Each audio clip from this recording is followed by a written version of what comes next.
नगर टीकमगढ़ के वार्ड क्रमांक 2 पुरानी टहरी में स्वर्गीय अशोक सेन के परिवार की दयनीय स्थिति सामने आई है। 4 साल पहले पिता के निधन के बाद परिवार की पत्नी नीतू सेन अपनी 3 बेटियों नंदनी, निधि और साक्षी का भरण पोषण जगह जगह मजदूरी करके कर रही हैं।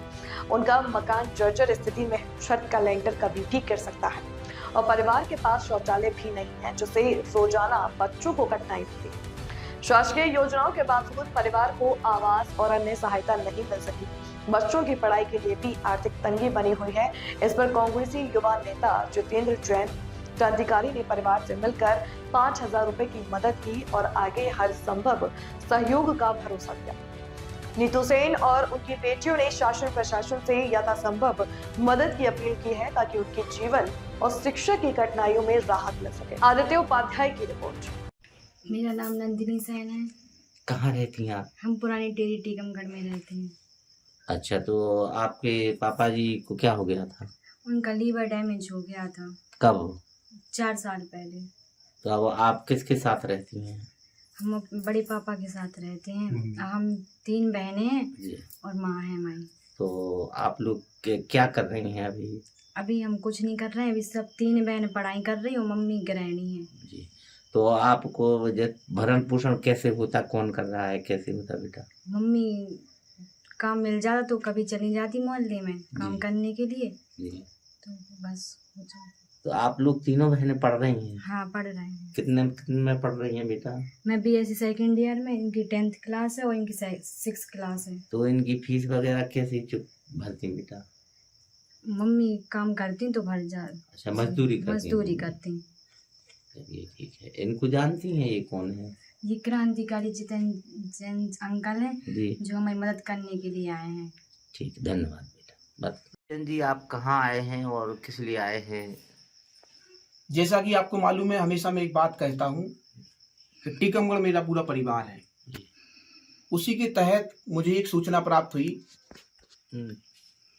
आज से करीब 4-5 दिन पहले कि बेटी है, एक फीस जमा नहीं कर पा रही स्कूल की, तो जिसके कारण उसको पेपर देने में बैठाया नहीं जा रहा, एडमिट कार्ड नहीं इसको दिया जाएगा, तो बैठ नहीं पाएगी। तो मुझे किसी ने बताया, तो मैंने भैया से संपर्क किया, इनके परिवार से संपर्क किया। आदरणीय मनीराम सेन जी जो इनकी चाचा हैं, इनसे मेरी बात हुई। इन्होंने मुझे कहा कि नहीं, वास्तव में हमारे परिवार की स्थिति बहुत खराब है। हमारे छोटे भाई 4 वर्ष पहले खत्म हो चुके हैं, उनकी 3 बेटियां हैं और बच्चों का भरण पोषण करना बहुत मुश्किल होता है और हम लोग फीस जमा करने में असमर्थ हैं, जिसके लिए स्कूल से लगातार हमें धमकियां मिल रही हैं। तो ये सुनकर मेरा मन बड़ा दुखी हुआ। मैंने भैया से संपर्क किया, परिवार के लोगों से बातचीत की और आज मैं यहाँ वार्ड नंबर 2 में उनके घर पर आया तो मैंने घर की स्थिति देखी। तो वास्तव में मतलब इतनी बेकार स्थिति है घर की कि लोग कैसे अपना समय निकाल रहे हैं। इनके घर में शौचालय तक नहीं है, बेटियों को बाहर शौचालय के लिए जाना पड़ता है। इससे मुझे बड़ा दुख हुआ, बड़ी पीड़ा हुई। मैं यहाँ आया, मैंने इनकी मदद की।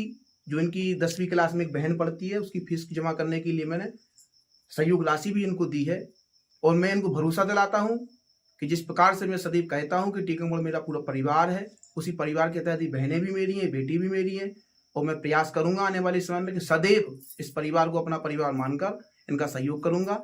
और मैं प्रशासन से भी मांग करता हूं कि जिन लोगों को वास्तव में मतलब जो हितग्राही हैं, जिनको आवश्यकता है कुटीर की, उन तक वो चीज़ें नहीं पहुंच रही हैं। भ्रष्टाचार में लिप्त प्रशासन और सत्ता, इनको दोनों को समझने की जरूरत है। जो वास्तव में जरूरतमंद लोग हैं उनको सहयोग मिले प्रशासन का और कुटीर उनको उपलब्ध हो। इसी भावना के साथ सादर नमस्कार, प्रणाम।